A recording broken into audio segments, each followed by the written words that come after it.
At what cost, Jess? That's the big problem. We're seeing terrible environmental destruction and the possibility of total contamination of the Great Artesian Basin, and that's of real concern. Now, one of the greatest concerns, I believe, is the installation of a 16-kilometre pipeline to transport the gas from the Kenya gas processing plant. A Queensland gas company spokesman said, "We have the consent of every one of the landholders to put this part of our gas gathering system into play." How do you respond to that claim, and what are the concerns from your point of view about the pipeline? Right from the start, QGC have lied and they've totally deceived the people of the area in that they're supposed to clear 10 metres of native vegetation for this pipeline, and they've cleared 40 metres, which is 75% more than they're allowed, and the Queensland government do absolutely nothing about it. That's actually bad enough in itself, but my real concern is the contamination of drinking water in that area. We've already seen with the Gasland documentary that was put out over in America, where they can actually light fires where the drinking water comes out. And it's of great health concern, not just to the wildlife itself, but to the people of the area. Will this pipeline be above or below ground?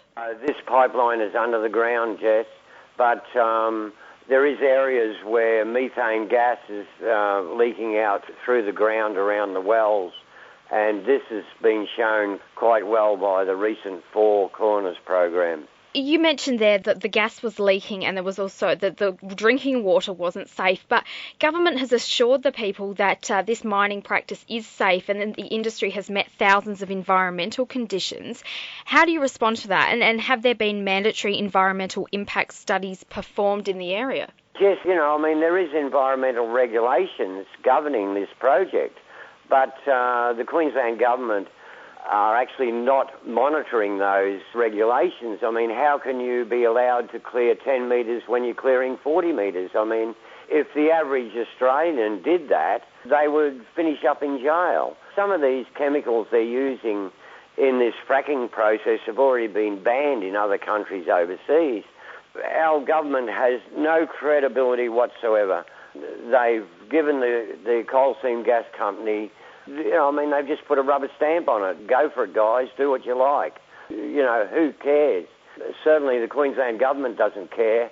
I do, and many other people do too, because what we're seeing is absolute misery out in those areas now. Now, Bob, just back to the issue of water.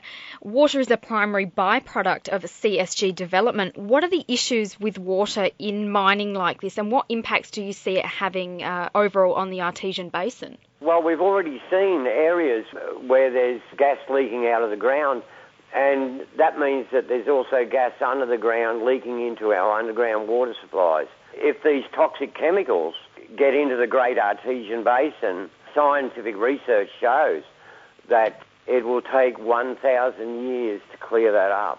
We don't really have 1,000 years, do we? Jess, why would you take that risk?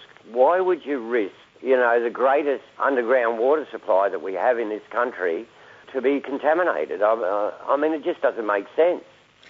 Now, we're talking specifically here about Queensland, but CSG mining has been mined in the USA and Canada now for quite a number of years. Are we seeing any of the environmental concerns being manifested in these fields? And are there real discernible environmental destructions being observed there? Yes, there is, Jess. In fact, there's a recent documentary being put out called Gasland, and there's been some others since then, showing that native wildlife are suffering badly. Hair is falling out of the animals and they're becoming quite sick. It's also starting to affect the people. Our governments just don't care. They have this greedy attitude where money seems to overcome everything else. You just can't do that to the country.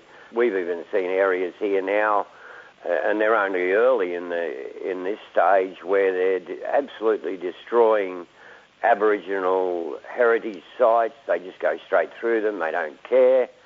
And they're clearing the land at a terrible rate. And I think it's got to stop. I think it's just a really, really bad thing for this state. Bob, and just people should realise, those people that think, well, somebody else will fix this problem, well, take it from me, there is some coal seam gas coming to your part of the country very soon. Bob, have the recent protests that I understand you were involved in had any effect on the expansion, and where to now in terms of further action for the environmental group? My role in this issue is to try and bring it to the people. It's too late. Once we poison the underground water supply, then it is actually too late to fix it. So my role is to try and bring to the people just how bad this issue is. I think it's the most destructive thing that certainly the state of Queensland has seen for many, many years. And if we don't stand up now, it'll be too late.